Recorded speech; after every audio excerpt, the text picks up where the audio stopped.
Irmãos, obrigado pelo privilégio. Um pastor jubilado não tem esse tipo de privilégio que eu tenho aqui.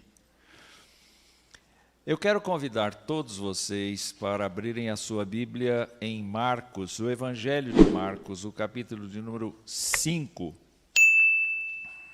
Este é um episódio da vida de Jesus Cristo que demonstra como Jesus Cristo é o alfa, o ômega, o princípio, o fim, como ele é grandioso, como ele é poderoso. E mesmo revestido de humanidade, Jesus Cristo demonstra todas as virtudes de ser o Filho unigênito do Deus bendito. Diz a Escritura assim, Marcos capítulo 5, entre mentes chegaram à outra margem do mar, à terra dos Gerazenos.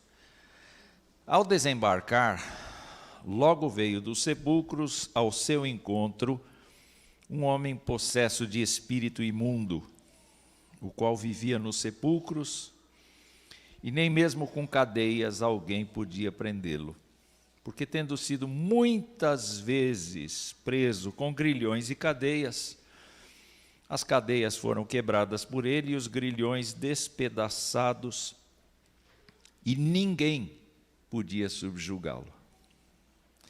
Andava sempre de noite e de dia, clamando por entre os sepulcros e pelos montes, ferindo-se com pedras. Quando de longe viu Jesus, correu e o adorou, exclamando com alta voz: Que tenho eu contigo, Jesus, Filho do Deus Altíssimo? Conjuro-te por Deus que não me atormentes. Porque Jesus lhe dissera: Espírito imundo, sai desse homem. E perguntou-lhe: Qual é o teu nome? Respondeu ele: Legião é o meu nome, porque somos muitos. E rogou-lhe encarecidamente que os não mandasse para fora do país. Ora, passava ali pelo monte uma grande manada de porcos, e os espíritos imundos rogaram a Jesus, dizendo: Manda-nos para os porcos, para que entremos neles. Jesus o permitiu.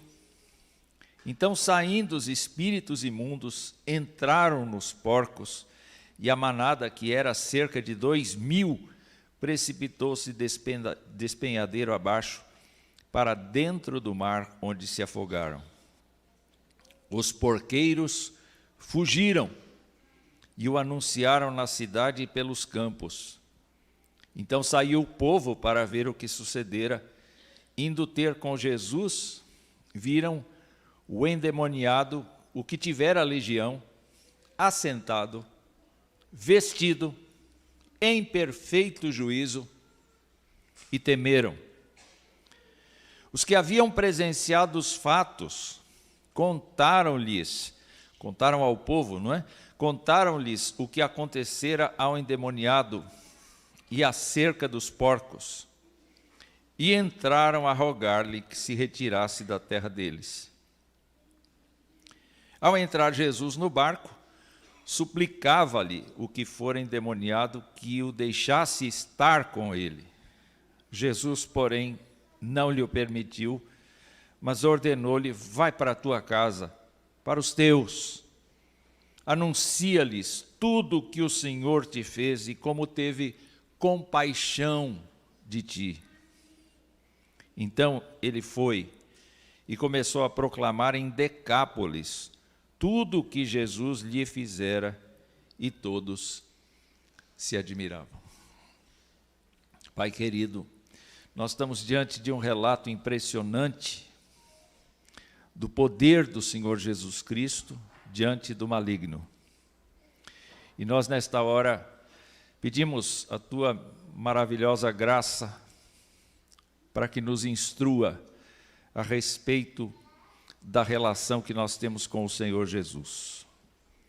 Abençoa-nos, edifica-nos com a Tua palavra em nome de Cristo Jesus. Amém.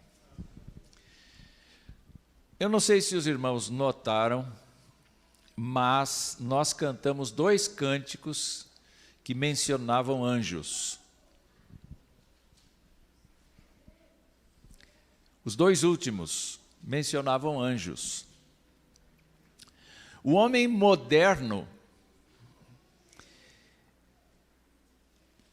não confia na existência de um mundo espiritual composto de anjos e demônios. Em todas as ciências que explicam o comportamento humano, os teóricos incrédulos a respeito da existência de Deus, ou minimamente questionadores da existência de Deus, acreditam que o espírito humano pode abrigar dentro de si todas as coisas do mundo espiritual.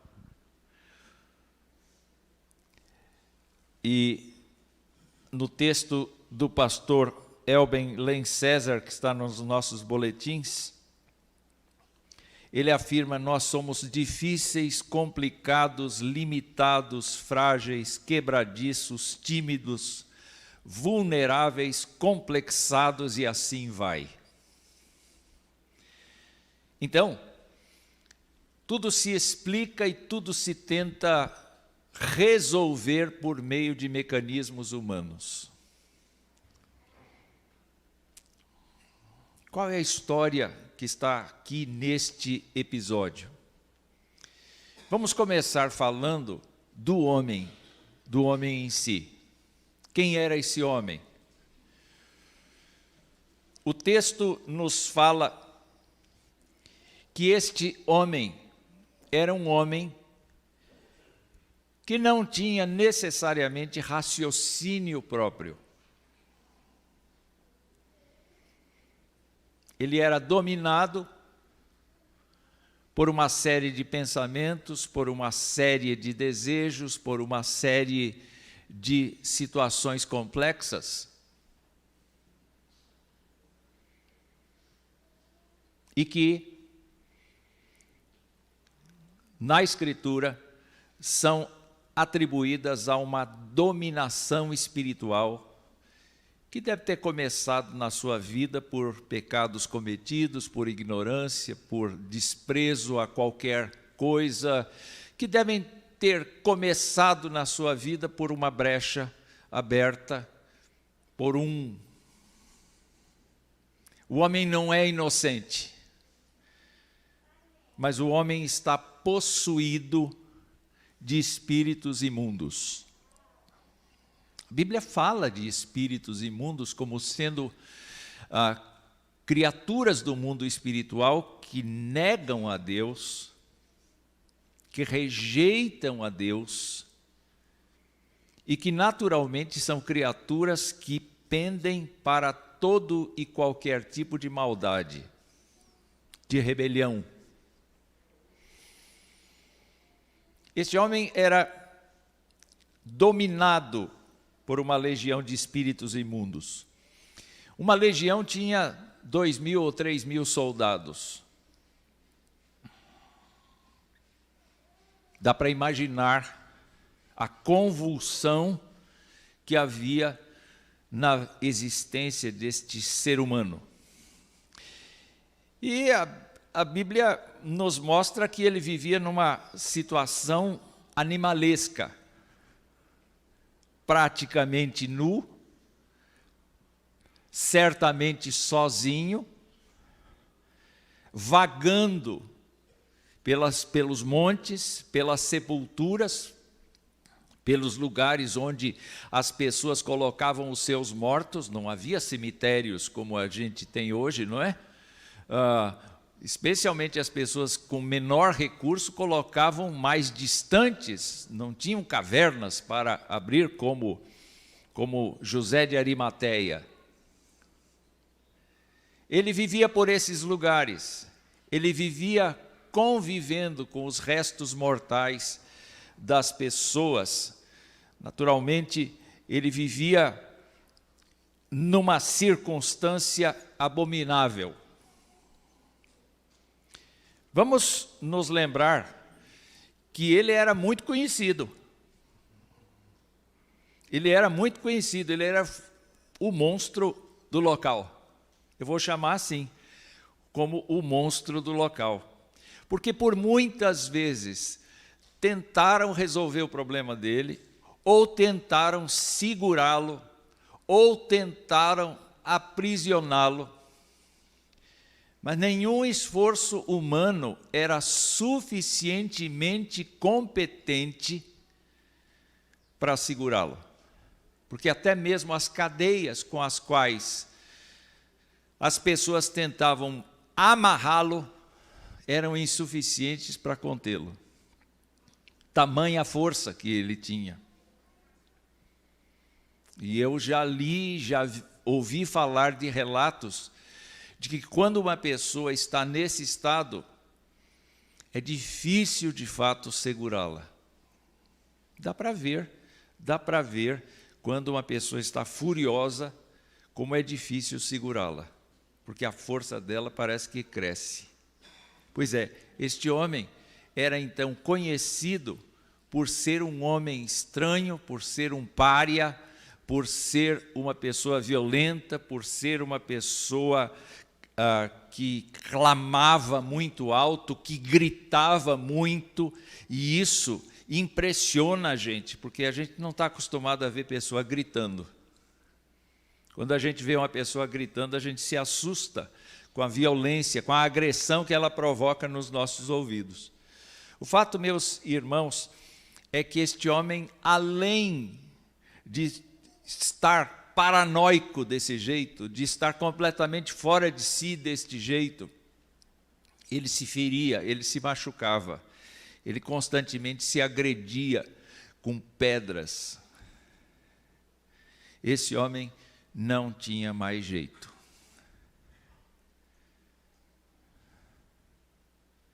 Pior dos homens.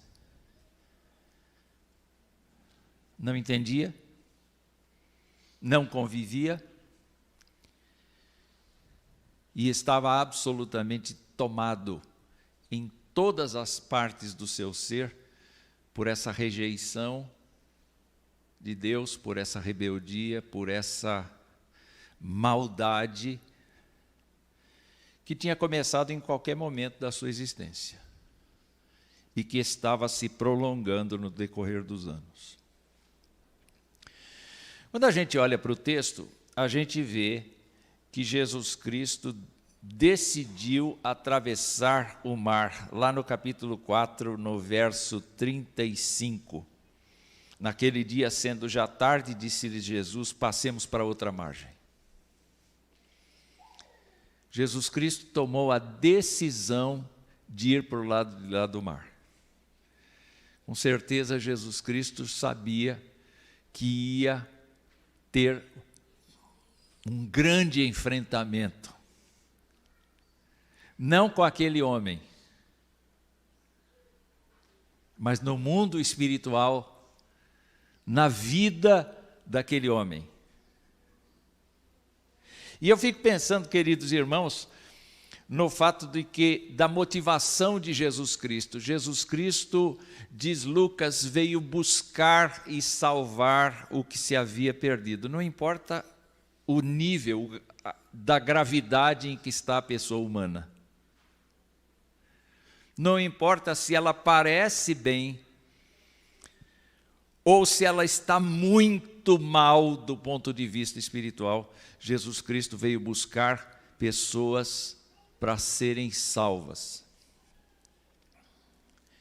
E a gente percebe pelo relato que quando Jesus Cristo desceu naquela terra, ele já começou a enfrentar esta batalha espiritual, porque ele disse, sai deste homem.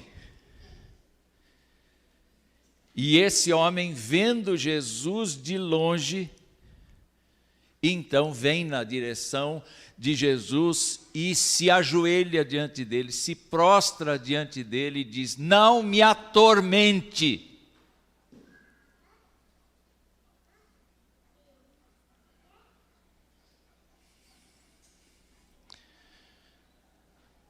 Eu olho para Jesus e vejo que Jesus veio da Galileia apenas por causa desse homem. Porque a cidade não o quis. A região não o quis. Na verdade, em grau menor, toda a população que não conhecia a Jesus o rejeitou. Então, de certa maneira, o diabo dominava aquela região. No caminho pelo mar, os discípulos tiveram uma lição importante a respeito de Jesus. Para não duvidar de Jesus, do que viria à frente, eu até entendo isto. Porque Jesus Cristo estava na popa do barco, dormindo sobre o travesseiro, e o grande temporal acontecendo, as ondas arremessando contra o barco. E Jesus Cristo ouve os seus discípulos, acorda com os seus discípulos perguntando: o senhor não se importa que a gente morra? E ele diz: eu me importo, vento, menos. Como é que é? Vento, para! Mar, se acalma. Como é? O que Jesus está fazendo? Falando com o vento, falando com a tempestade, e a tempestade ouve. A tempestade ouve e se dissipa.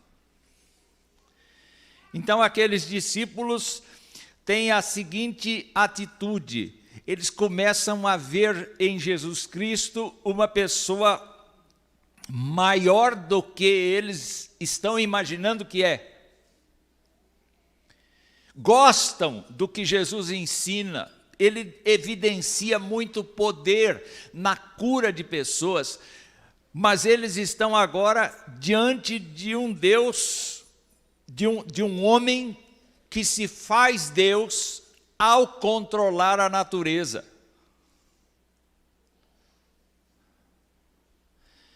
E a Bíblia diz que eles chegam na praia com grande temor, perguntando a si mesmos: quem é este que até o vento e o mar lhe obedecem?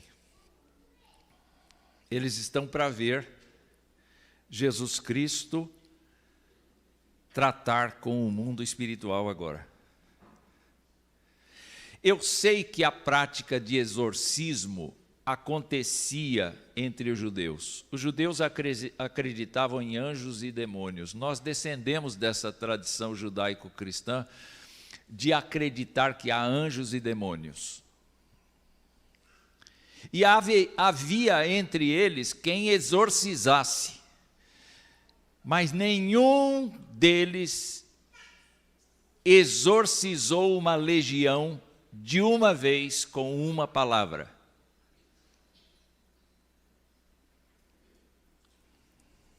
Nenhum deles exorcizou uma legião com uma única palavra e à distância.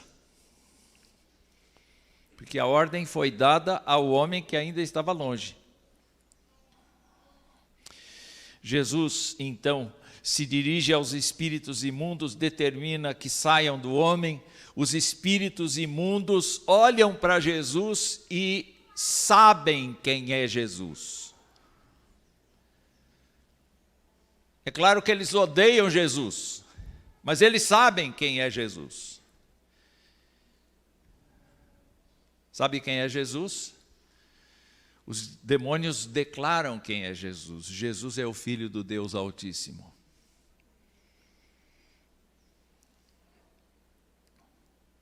Ah, meus irmãos, se nós olhássemos todos os dias para Jesus e o víssemos como o Filho do Deus Altíssimo, e nós o venerássemos, e nós o honrássemos, e nós o exaltássemos, e nós o glorificássemos com a nossa convicção e com as nossas atitudes, o mundo que nós habitamos seria diferente. Porque muitas vezes o nosso Jesus Cristo não é o Jesus Cristo que comanda a natureza e que comanda até os demônios. Nós temos medo das pessoas, nós temos medo das situações, nós temos medo das circunstâncias, nós muitas vezes estamos ansiosos e nos esquecemos de quem é o Senhor que nos salvou. Não é verdade?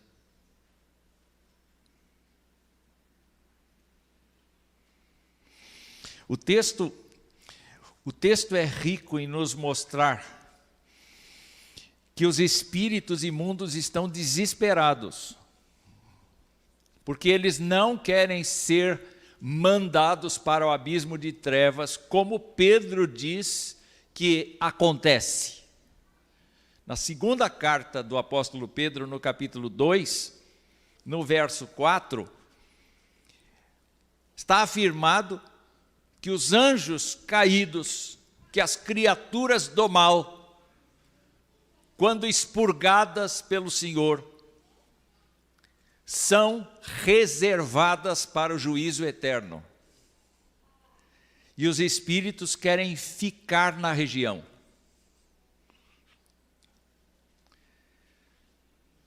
É muito interessante isto. Alguns desenvolvem a teoria de que existem espíritos regionais.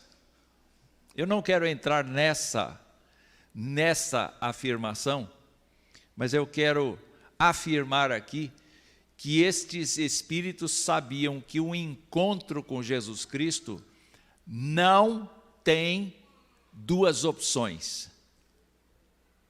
Quando Jesus Cristo determina que um espírito maligno saia, ele não deixa esse espírito vagando por aí.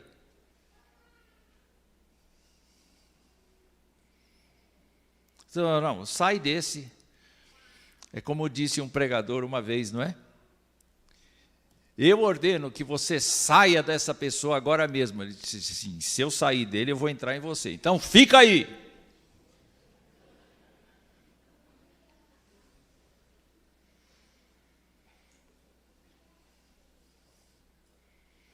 Isso aconteceu em algum lugar aí. Mas Jesus Cristo, quando expurga uma pessoa, ele a limpa. E neste caso específico, a gente vê com toda a clareza que os espíritos fazem uma proposta indecente para Jesus Cristo. Está passando uma manada de porcos. Então, é uma região dos gentios, porque os judeus jamais criariam porcos.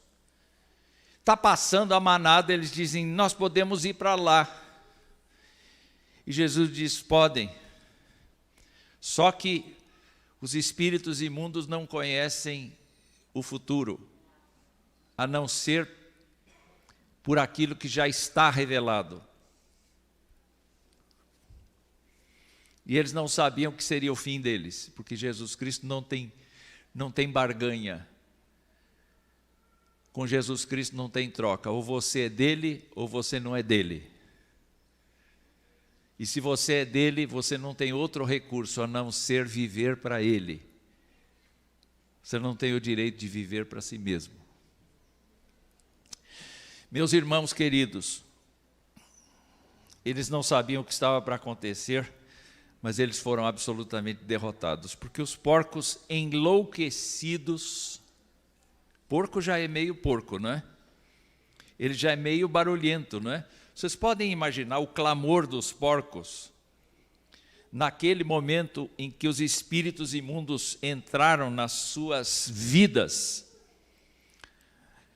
Ainda que eles não tivessem raciocínio, ainda que eles fossem criaturas intuitivas, que não têm raciocínio, não são autônomos como nós, seres humanos, vocês podem imaginar a confusão, a barulheira, a perplexidade dos porqueiros, dos criadores de porcos naquele momento, quando todos eles desembestam na direção do mar e se atiram no mar, como que querendo se livrar daquela coceira que existe dentro deles agora.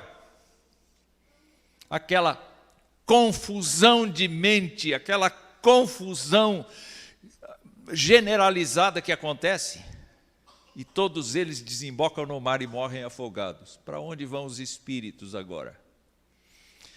Deus sabe. Olho para o texto e vejo então que a reação dos porqueiros diante do Jesus Cristo Todo-Poderoso, do Senhor que liberta aquele homem do seu estado.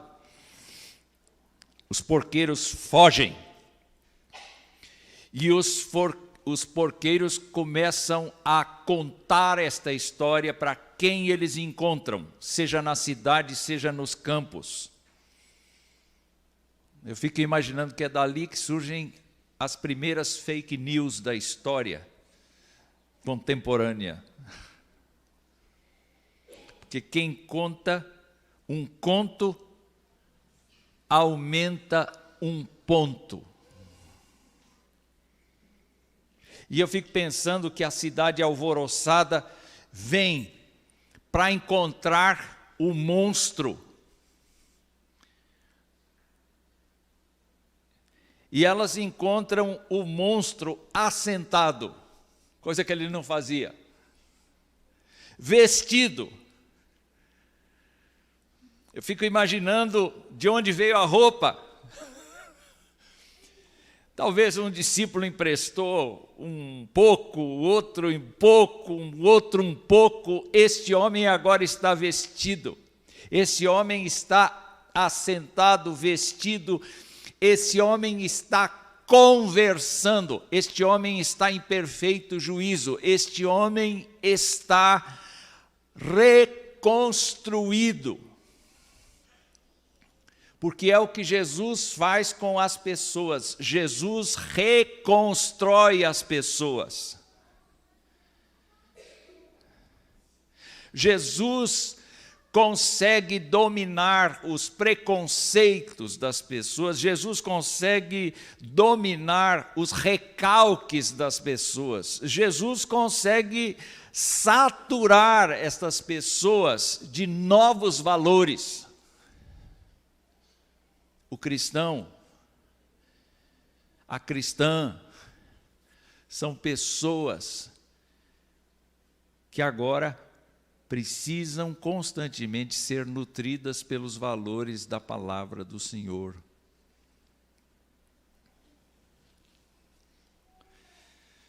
Quando a população da região encontra este monstro local totalmente restaurado, a reação não foi de alegria, a reação foi de medo. Interessante, né? Quem é Jesus? Quem é esse que conseguiu fazer o que anos a fio nenhum de nós conseguiu? Quem é esse que consegue pegar uma pessoa totalmente possuída por espíritos imundos, que nós não conseguimos explicar, que nós não conseguimos livrar, que nós não conseguimos prender? Quem é esta pessoa? Esta pessoa não pode ficar entre nós. Interessante essa atitude.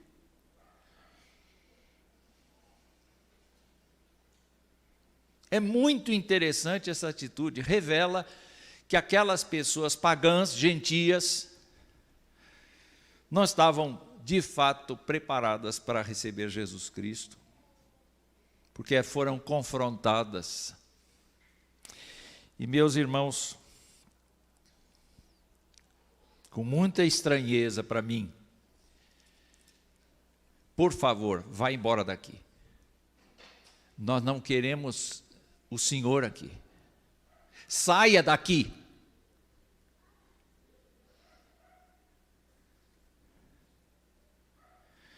Eu quero dizer que tem muita gente no nosso tempo que está assim. Que quando olha para Jesus Cristo, não olha para Jesus Cristo com a convicção de que Ele pode transformar a sua vida, mas olha para Jesus Cristo como seu pior inimigo.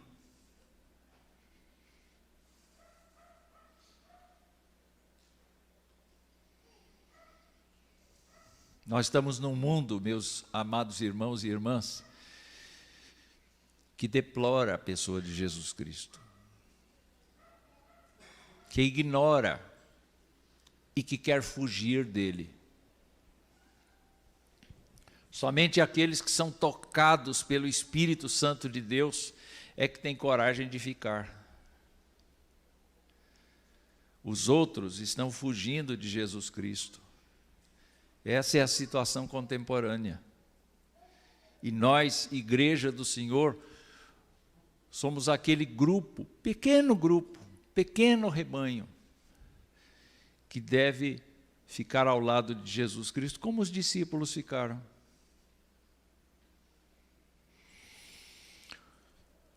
Estranhamente, o homem libertado disse assim: Senhor, nem eu quero ficar aqui, eu quero ir embora.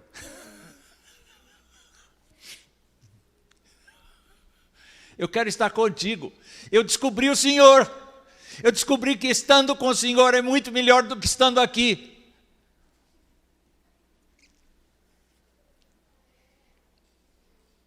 É maravilhoso estar com o Senhor. Eu quero.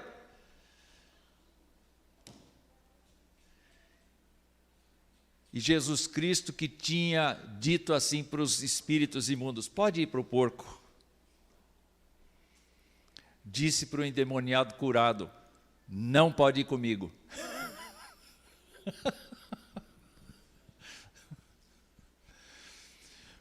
Porque eu não posso ir contigo.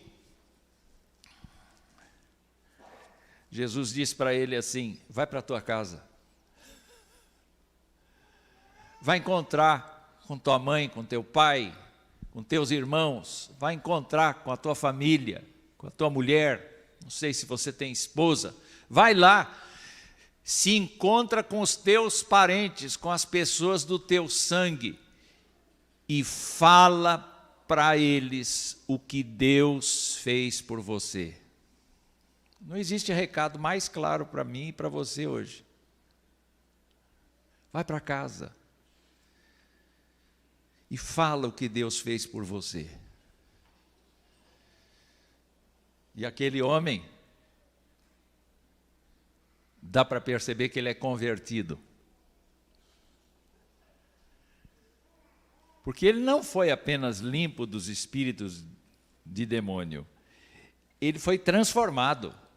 Ele se tornou um crente em Jesus Cristo. A Bíblia nos mostra aqui claramente que ele obedeceu a Jesus Cristo.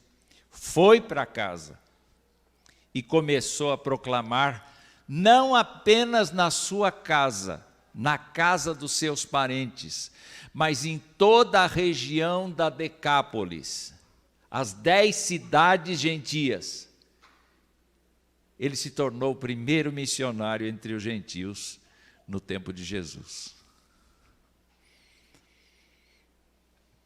Eu queria convidar você a pensar na vida deste homem. Pensar no poder de Jesus Cristo para tratar com este homem. Pensar na missão de Jesus Cristo para esse homem. E aplicar no seu coração estas verdades. O Senhor tirou você e eu da dominação do maligno, como Paulo afirma. O Senhor fez isto por causa do seu amor. Ele viajou da presença do Pai para estar aqui, enfrentar a condenação que havia por sua causa e te alcançou. O Senhor diz: dá testemunho de mim. E é isso que a gente tem que fazer. Que Deus nos abençoe.